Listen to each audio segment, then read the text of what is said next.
তেল ভর্তি ওই যে খালি খুবিতে যায় আর ডিম পাড়ায় না চলে আসে।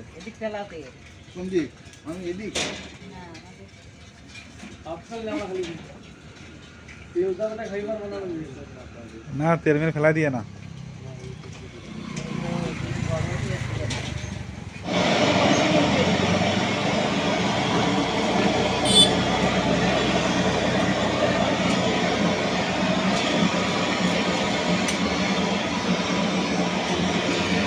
বন্ধুরা মুরগির মেটেটাও হলুদ হয়ে গেছে, তেলের এত প্রচণ্ড চাপ যে মেটেটাও হলুদ, তার গায়ের রং একেবারে হলুদ একেবারে।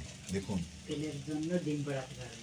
এত তেল যে যার জন্য ডিমও পাড়ানো বন্ধ, প্রায় 3 থেকে 4 মাস ডিম পাড়ায় না, শুধু যে বসে আর চলে আসে।